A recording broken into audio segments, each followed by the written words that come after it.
So I had this thought. We've reached 1,000 subscribers. You're all, whoever's watching this, who's part of the channel. What could I do to celebrate the fact? And I thought, I know what would be interesting. Why don't I show you a little bit of the first puppet show I ever did with a group called the Lilliputian puppet Sideshow. If we shadows have offended, they but this, and all is mended, that you have but slumbered here, while these visions did appear. And this weak and idle theme no more yielding but a dream, gentles do not reprehend. If you pardon, we will mend.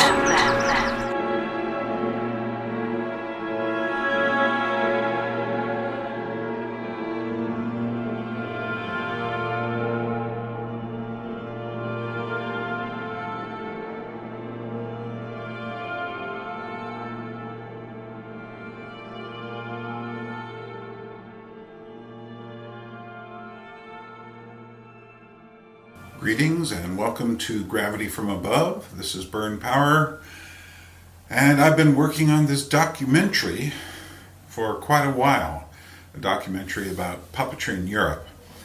But that's not what I am here to talk about. I'm here to talk about something very important. We've reached a milestone. I've gotten 1,000 subscribers on this channel. And this is the first channel of mine to do so. I have two other channels. One for ideas in history called The Anadromist, and they're only about 15 away from hitting 1,000 itself. But this channel has been operating for much longer. I think I started doing this back in 2013 or 14. I needed a channel to put videos on so that I could share them on my Gravity from Above essay page. And so as I was traveling, well actually that was 2012, so it was around 2013, 2012 that I started putting videos on here.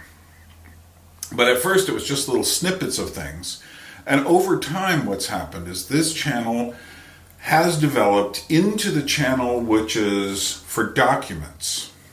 So, puppeteers, dancers, musicians. So I had this thought. We've reached 1,000 subscribers. You're all, whoever's watching this, who's part of the channel, and you can always join again if you want, just hit subscribe, and it costs you nothing. What could I do to celebrate the fact? And I thought, I know what would be interesting. Why don't I show you a little bit of the first puppet show I ever did with a group called the Lilliputian puppet Sideshow. There's very little footage of it, but it might be interesting, and I will get to that. I started getting a little bit interested in puppets when I ran into the films of Jan Schwankmeyer and the brothers Quay back in the early 90s, late 80s, early 90s actually. I lived in New York City and I would go to places like the Film Forum where they would have little mini festivals of their work.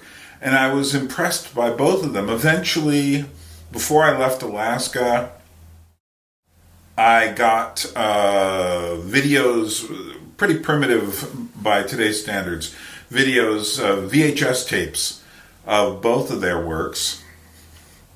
And I would use that to show people in Alaska when I moved there. In 1996, I saw a Guignol show in the Jardin de Luxembourg in Paris. And then in 2000, I was also quite interested to see puppets. I saw, what did I see? The Salzburg Marionette Theater was closed, but I did see at the castle in Vienna, a marionette show there. It was a Christmas nativity show, and that was interesting. And I also saw a children's performance in Bucharest, Romania, and then I ended up in Prague in December of that year, my first time there, and I'd come to look for some puppet shows, and at the time, it turns out, apart from the famous performance of Don Giovanni, which was done by the National Marionette Theater.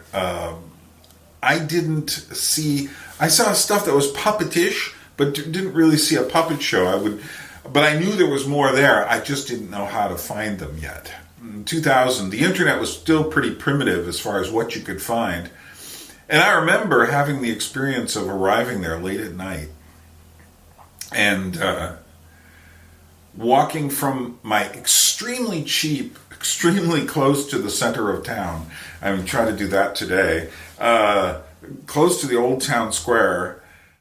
It was, before Christmas, but not super crowded yet. It hadn't quite gotten to the monster it is now. But I remember seeing all the spires in the old town square of Prague and saying, oh my God, I'm in Prague. How did I get here? I was just looking for puppets. But still, I felt I was just nibbling at the corners of what puppetry was. When I went back to Alaska, I didn't think too much of it, except I started reading more about puppets. I started reading a little bit of material, books I would order on Amazon, have them sent up to Alaska. I did some early experiments with puppetry. I didn't even necessarily see it as experiments with puppetry. It's just kind of artistic experiments. And one thing I did was a version of the old movie from the 1950s, The Attack of the 50-Foot Woman. And I did it as essentially a shadow play. And I got some interesting effects. One thing you're not seeing in this image right now is you aren't seeing the fact that it was on a record player turntable and spinning around. Not only that, though, of course, I used a small doll as the small woman and also a small army man as the trying to attack the woman. But the woman was actually played by a woman, the 50-foot tall woman. So there was this sense of scale. I was already kind of understanding something about puppetry then. And that was 2004. I also made other experiments where I took a mannequin head and did kind of a papier-mâché over it and then took it off and then had this weird head that was kind of creepy, but I enjoyed that. And what good is puppetry if you can't be a bit creepy sometimes? Also, what else today? Oh, I used to do things with scarecrows. And I got interested in the image of the scarecrow, and in Alaska, I put one outdoors. And it was a female scarecrow, and people used to look at that. I did this in 1998, 99. It was 1998. I remember the English musician Imogen Heap came up there at the time, and she posed next to it for a photo for me. I mean, nobody knew who she was yet, and this was one of her very first performances. Later, I'd come to understand, that scarecrow was kind of a puppet too. But it was in 2005 I took the trip which really opened my eyes on puppetry. I was kind of thinking, I need to take 3 months off. I need to take some time off from work. And I thought, what should I do? And one thought I had was, let's go and explore World War II sites in Europe. And the other thought was, let's go look for puppet theaters. Puppet theaters won out, although I did go to a few World War II sites. And if you're hearing some noise behind me, they're constructing massive apartments next to my house. But if you don't hear them, then you can just ignore what I'm saying. No, I've written and talked a lot about this particular trip, and I'll put some links below where you can read about some of my experiences on this trip in 2005. And I ended up losing my job at the radio station over it because, we'll just say the manager wasn't a particularly nice person and used the fact that he had given me a 3-month leave of absence to fire me, which we're not going any further in that direction discussing that. But basically, when I returned in May of 2005, besides having no money and no job and trying to figure out what I was going to do with my life, I was convinced by this trip that I should start doing puppets in Alaska. I thought, what can you do for Americans? who aren't familiar with puppetry except as Muppets and children's art, maybe folk art or Pinocchio or something like that, but who really don't understand what can be done with puppetry and that there's so much that can be done.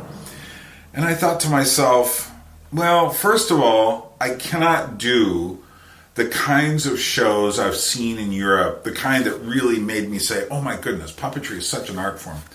Can't do that for Americans. Not immediately anyway.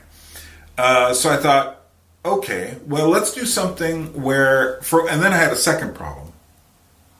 And the second problem is in Alaska, everyone gets so busy in the summer. But we had the Southeast Alaska State Fair, which was in Haines, where I lived, coming up in July. And I thought to myself, well, what can I do to take advantage of that? And so I decided to do a sideshow. In the old carnivals in America, the traveling carnivals, they used to have these, like, they were called the 10 in 1. And you'd go in and there'd be a freak over here and maybe a strange dancer over there, and there'd be some other kind of exhibit over here, dinosaur egg or something strange. And people would line up to see this. And I thought, well, let's do the Lilliputian, small little creatures, puppet sideshow. This way, I could get people to work on things by themselves, and then we could bring it all together near fair time. But that way, also, I could incorporate some ideas of some of the images and such that I had seen. Now I'm about to show you some of the first performance that we did. We did it on 3 separate days. The fair in Alaska there has an old circus tent. Now, this was a pretty large circus tent, and we certainly couldn't fill up the circus tent. They were using the circus tent for something like miniature golf or something like that. And so I said, can I have like the back, just a little bit of the back end for this? This is why this whole thing kind of glows orange. But because we're in under this old circus tent, but cordoned off. One of the things I was really impressed with in Europe, and this was at the International Puppet Institute in Charleville-Mézières, at the puppetry school there. I was watching students perform, and they weren't necessarily on the stage performing for the audience. They sometimes had people walking through on a course through the show, and I was really impressed by that. So I said, rather than have a stage, let's make it so that there is a master of ceremonies who is introducing all the different characters here. So I'm going to let you watch this. This was the Lilliputian Puppet Sideshow. My friend Tim Shields is doing the announcing. There are other people here. I have one crazy little character that I called the Human Turkey. Extraordinarily primitive stuff. There was one girl named Susie who'd done a little bit of puppetry, and her piece, this fairy, was probably the best thing there by far. But nevertheless, this was a germ of an idea that we would later develop. The audience was walking through the exhibit. It was almost like a cross between a museum show and a puppet show. So let me show this to you now. The first ever footage of the extremely primitive footage, extremely primitive puppets, Lilliputian Puppet Sideshow, late July 2005.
So that's it.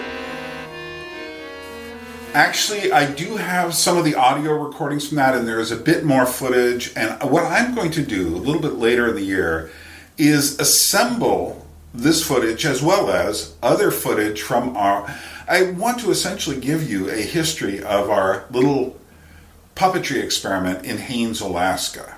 And it's kind of, I'm going to make at least 2 videos of this coming up. And what's fascinating is that this little experiment ended up producing 3 different puppet troupes. The Lilliputian puppet sideshow, Geppetto's Junkyard, which theoretically at least is still active, and Reckoning Motions, which was my final troupe. So one of the things I also wanted to tell you is that I am dedicated to finishing the documentary Gravity from Above this year. But the only way I can do it is if I get translations done in 4 different languages, and I need help with the money for that. It's going to cost me at least $3,000. And if you want to help, there's a link down below. Do it through PayPal, and specifically say that this is for translations. You have to, if you want the money to go to translations, you have to write in the note when you make a contribution, this is for translations. Otherwise, it will just go to the regular running of the channel, which wouldn't hurt. So, I'd like to thank you and to everyone who has subscribed. I don't know you all. There are people from all over the world, evidently, who have subscribed to this channel. A lot of people think that the Anadromist is my main channel and that's where I get all the people looking at stuff. But in fact, this channel has videos with 20, 30,000 views on it. This is a much bigger channel. But even though I've just reached 1,000 subscribers, which is the place where I can start monetizing the videos, my viewership is down a bit. So share this, share the channel with other people. Help me get my viewership up so that I can monetize this stuff. I'm a bit below. If it was a year ago I'd reached this, I would have had it, but alas, can't have everything. And also, don't forget my other channel, Georgian Crossroads, which is about my life in Georgia. And finally, a special thanks to everyone who allowed me to film their performances or to interview them. And that includes puppeteers, puppet filmmakers and animators, musicians and dancers in France, Georgia, Germany, Poland, Italy, England, and the Czech Republic. So, here's to more arts that keep us grounded in reality. And you'll probably be seeing me a bit more than usual soon. Popelem vám skalím hlavy! Bude konec vaší slávy!